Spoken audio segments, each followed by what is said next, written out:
Hey guys, welcome to success Dilip. मैं दिलीप कुमार, स्वागत है आपका। इस वीडियो में बात करने वाले हैं आज की लेटेस्ट और बम्पर सरकारी नौकरी की नई वैकेंसीज के बारे में, जो कि वैकेंसी रिलीज हुई है ऑर्डिनेंस फैक्ट्री की तरफ से। ऑर्डिनेंस फैक्ट्री खमरिया की तरफ से बम्पर सरकारी नौकरी की वैकेंसी आउट की गई है, जो कि all India ITI pass out के सभी ट्रेड के कैंडिडेट इस फॉर्म को अप्लाई कर सकते हैं। मौका मत छोड़ना, इसकी डिटेल वीडियो हमने ऑलरेडी बना दी है। मैं इस वीडियो में आपको ऑफलाइन फॉर्म कैसे भरनी है इस ये प्रोसेस में आपको बताने वाला हूं, तो ध्यान से वीडियोस को देखिएगा। चलिए डिटेल नोटिफिकेशन वाइज शुरू करते हैं और फॉर्म कैसे भरनी है ये भी हम बात करेंगे। तो चलिए स्टार्ट करते हैं। आगे बढ़ने से पहले चैनल पे नए सब्सक्राइब कर लेना और आईटीआई वाले अपना ट्रेड जरूर कमेंट करना। सो डियर, ये है आपका आयुध निर्माणी खमरिया। आयुध निर्माणी खमरिया जो है जबलपुर में बेस्ड है। Tenure based DBW danger building worker. Okay, तो यही वैकेंसी है। More than 350 plus recruitment, 350 vacancy है, जहां पर आईटीआई स्किल्ड की अवेलेबल की वैकेंसी 32 से 35 हज़ार तक सैलरी आपको यहाँ पर आराम से मिलती है। तो बहुत अच्छी खासी all India ITI pass out different different के ट्रेड वाले कैंडिडेट अप्लाई कर सकते हैं। मैं सब चीज़ नहीं बता रहा हूँ क्योंकि डिटेल वीडियो मैंने बना दिया है। 18 से 40 साल, कोई भी एप्लीकेशन चार्ज नहीं लगता है, फ्री में आप फॉर्म अप्लाई कर सकते हो। और यहाँ पर आपको सेंड करना पड़ेगा इस एड्रेस पे अपना अटेस्टेड सेल्फ अटेस्ट फॉर्म। तो चलिए चलते हैं फॉर्म की ओर। ओके, डायरेक्टली मैं फॉर्म बता दूंगा और कौन कौन सी फॉर्म निकलवाना है उस चीज़ का आपको ध्यान रहेगा तो बेटर हो जाएगा। तो ये है पहला form, application for the tenure based DBW on contract basis. Sixth batch के लिए वैकेंसीज होगी। ये पेज निकलवाना, पेज नंबर 8, उसके बाद पेज नंबर 9, पेज नंबर 9 के बाद आपको पेज नंबर 10 निकलवानी है। एंड पेज नंबर आपको 11 निकलवानी पड़ेगी क्योंकि एक डिक्लेरेशन है। ये कैंडिडेट जो फीडर ट्रेड है अदर ट्रेड वालों के लिए, तो इसको आप निकलवाना ज़रूरी है।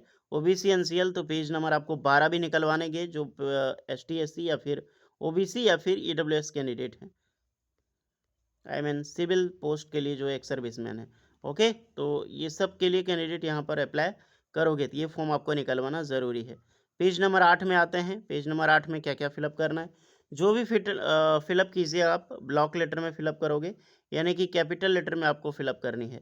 ब्लॉक लेटर में देखा जाए तो आपको अपना जैसे पोस्ट, कौन सा पोस्ट यहाँ पे ऑलरेडी लिखा हुआ है, तो यहाँ पे trade off national apprenticeship certificate. Okay, तो ट्रेड किस ट्रेड में आपका अप्रेंटिसशिप है यहाँ पर अपना देना है, कौन सा ट्रेड है।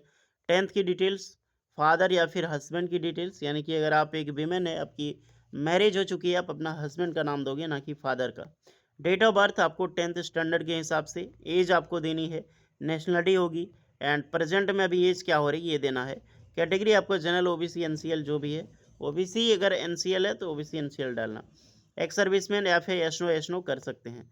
एंड कंप्लीट पोस्टल एड्रेस, आपको जो पोस्ट कोड आपका प्रेजेंट एड्रेस है वो यहाँ पर पूरा फिल करें with street and pin code के साथ।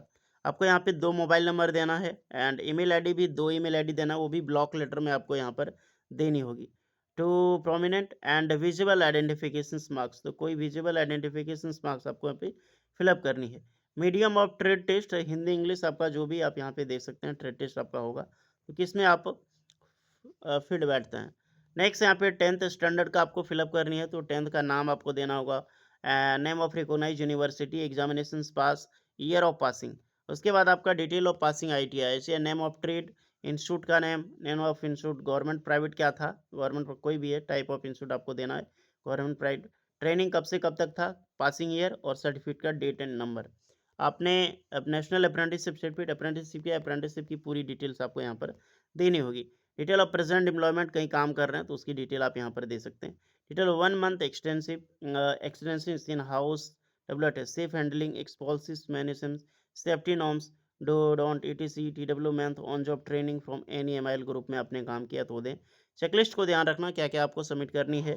डेट ऑफ बर्थ का एक सर्टिफिकेट रहेगा, जैसे आधार कार्ड या फिर 10th का मार्कशीट भी दे सकते हैं। एजुकेशनल क्वालिफिकेशन सर्टिफिकेट जो भी आईटीआई का रहेगा वो आपको चेकलिस्ट करना, इसका कुछ नहीं लगता है, चेकलिस्ट करना, यस करना है।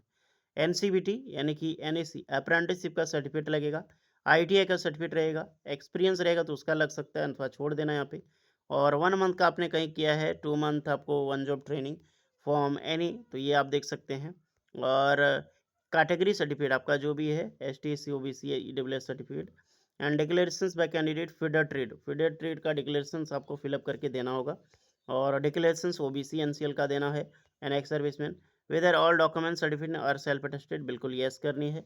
And 2 copy of photograph, 2 photo copy colour photograph आपको देना है वहाँ पे। आप तो एक चिपकाओगे, उसके अलावा भी 2 आपको भेज देना, माँगा एक जाता है बट 2 भेज देना आप।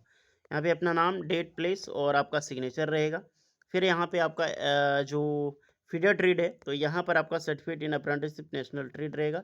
यहाँ पे आपका नेम ट्रेड रहेगा। उसके बाद यहाँ पर भी सिग्नेचर कैंडिडेट और name of the candidate and date. फिर आपका ओबीसी एनसीएल, तो आपका जो सर्टिफिकेट है उसके हिसाब से आपको यहाँ पे फिलअप करनी होगी। सर्टिफिकेट में आपका देख लेना, ये सारा मिल जाता है।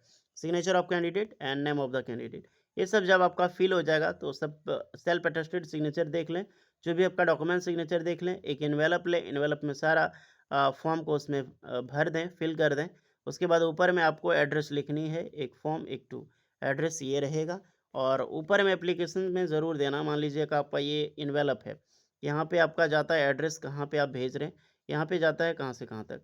और ये जो बीच में होता है, यहाँ पे आपको देनी है tenure based DBW personal on tenure basis.